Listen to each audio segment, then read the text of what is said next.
This is the Durable Dad Podcast. I'm your host, Tommy Geary. This show is going to give you the skills and tools you need to be a rock-solid man for your work, your community, and most importantly, your family. All right, what's up? Episode number 79. It is Monday morning, and this podcast gets released tomorrow, so we're a little bit pushing a deadline here. Sometimes we're a week ahead. Sometimes we're a few weeks ahead. This week, we're not. And we have a daughter sick at home, so we're juggling, but that's just what happens sometimes in dad life. And we've reprioritized. Maybe this is too much information for you, but the biggest thing I think on days like these for me is to take my expectations down a couple notches with what I'm going to get done for the day, and really the challenge to reprioritize. I think about James Clear, the writer of Atomic Habits. When he became a dad, his thing was like, the biggest skill you have to learn as a dad is to start to be more flexible with your plans. Like, this is the Atomic Habits guy that had his whole environment set up, all the plans for each day set up, and how he was going to hit his goals. And when he became a dad, he realized that that stuff is not as attainable or realistic. And I think that's really true. This isn't what the podcast is about, so I'll get to what the podcast is about. But I think it's really true for dads. Like morning routines. Before I had kids, my morning routine was freaking dialed. So was my sleep schedule, and that's changed. So being flexible, but still keeping your priorities, whether it's a morning routine or it's bedtime, those are the top two things on my mind these days. So that said, we're going to move into today's topic. And today's topic, we're going to talk about being on our kids about stuff, nagging our kids. And this kind of came up because I was having a conversation with a buddy last week, and he said, well, I have college age kids, so it's a little different, but they're both in college and they live at home still. And we're just trying to figure out how to like give them more responsibility and to take a little more responsibility while they're still living at home. And when Brendan and I were kind of reflecting this conversation before we did this podcast, I kind of started to realize that I dropped into advice mode, and I don't like doing that. I like staying curious and in more of like, not coach necessarily, but just curious. And that's kind of just as a side note, that's I think what a lot of our conversations are as guys, right? We'll tell other people what they should do. We'll give them advice, or we'll commiserate with them and just tell them, yeah, that sucks, man. And really just continue to go down that hole. And that's the difference between a coaching conversation and kind of just a normal relationship where we are just giving advice. So that's just a side note. But one thing he said in the conversation, that he just wants his boys to be decent humans. Just wants his boys to be decent human beings. And that like rang true in me right away. Like, yeah, I just want my daughter to be a decent human being. I want her to go in the world, and the definition of a decent human being is going to be different for everybody, but it is this like desire that I think we have for all of our kids, that they're going to be successful, that they're going to be good humans.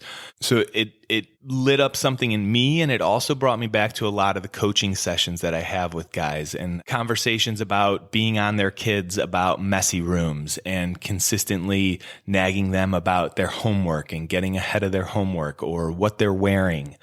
My dad was always on me about pulling up my pants. So what do you nag your kids about? What are you always on top of them about?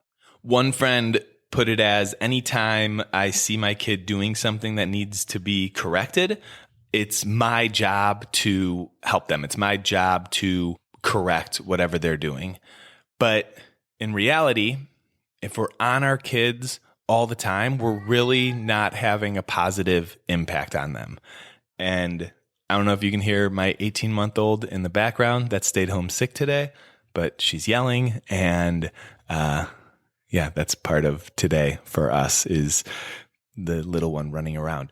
When we can let stuff go, we can create a more positive impact on our kids, because we can then focus on whatever matters the most in that moment or in that period of their life. If we're nagging them on all these different things, our voice loses impact. We're there. It's kind of like in one ear, out the other, that Muppets adult that's just like meh, meh, meh, meh, meh, meh, meh from the show. That's what we become if we're nagging them on everything. So we want to kind of pick our battles here. We want to start letting some of the smaller things go, and we get to decide what we want to let go, what we want to focus on. But it's easier said than done. Right? Letting shit go is hard because our brain's always picking out things that our kid could be doing better. Like our daughter uses way too much toilet paper every time she goes to the bathroom. When she brushes her teeth, she does not brush them as thoroughly as I think is correct. She didn't even eat dinner last night. She just kind of sat there and didn't eat her dinner. I want her to eat some healthy food because that's what a decent human does. A decent human takes care of their teeth, brushes their teeth really well so they don't get cavities. A decent human doesn't waste toilet paper. They don't waste things in the world. They use just what they need. These are all my values in my head. And when I see her not living up to them, I want to be on her about it. And there's also this like, if I let it slide, then I'm letting her get away with it. And I'm not doing my job as a dad. But when we're doing this, what I've learned is that it's knocking down their confidence. We're not letting them decide. We're not letting them mess up here and there and learn how to fail. And it degrades our relationship with them. There's a lot less mutual respect.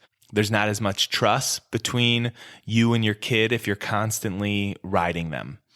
One client put himself in his kid's shoes.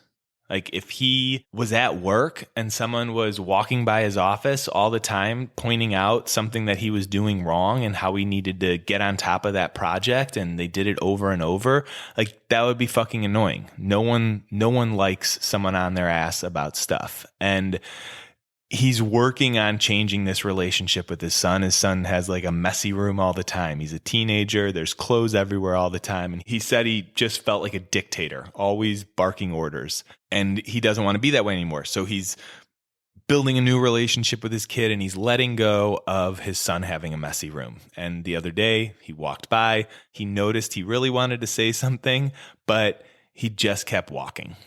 So kind of recap this first part. When we're on our kids about everything that's happening, we're trying to be a good dad. We're trying to raise a decent human being. But when we're all on them all the time, it starts to degrade the relationship and it starts to knock down their confidence. So what I'm going to suggest you try to do instead is pull back. Pull back and you ask yourself this question: what does my kid need right now? This question is something that we don't really consider. When a coach asked me this for the first time, what does your daughter really need right now? I was kind of blank. I really had to give it some time to mull over, to think on what does she need right now for the next week. And when I ask guys this, it's the same thing. It's a question that you need to mull over a little bit to really think about what your kid's going through and what they need from you as a dad. So pick one kid and ask yourself, what does my kid need right now? And when I asked a guy this question a couple weeks ago, he was talking about his daughter and went through a few things that had happened recently with her. And he was spending a lot of time with her two brothers with sports and everything. And he decided that she needed one-on-one time with him. You might be listening to this podcast and realizing, I need to stop nagging on my kids. I need to stop being on top of them about everything. I need to back off. Maybe that's what our kid needs, a little less pressure from dad. When I got this question asked to me for the first time, it was winter. And I remember I don't know what my kid needs. And there's no right or wrong answer. But what this question does is pulls you into the present. Instead of focusing on a decent human being 5, 10, 20 years from now, you're looking at your kid through the lens of whatever age they are right now, whatever season of life they're going through. sports, education, friends, and you're asking what they need. Like the one, when I answered it, it was February and the mornings were tough for all of us. And it was really dark in the morning. And what I decided Nell needed was a slower morning.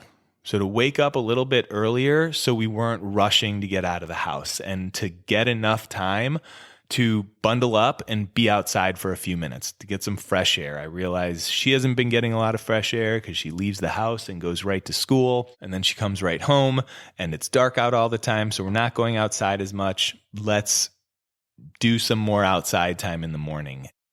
All right, so pick one kid. What do they need right now?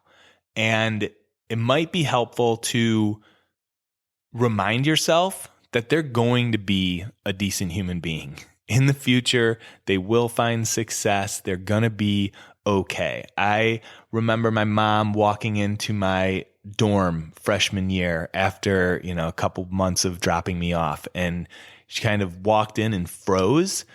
And she said, "I didn't know you knew how to clean." And I don't remember exactly what she said after that, but it was something along the lines of like, I could have saved myself a lot of mental anguish and arguments if I had known that one day you would be able to clean. You would be okay. So we all figure it out.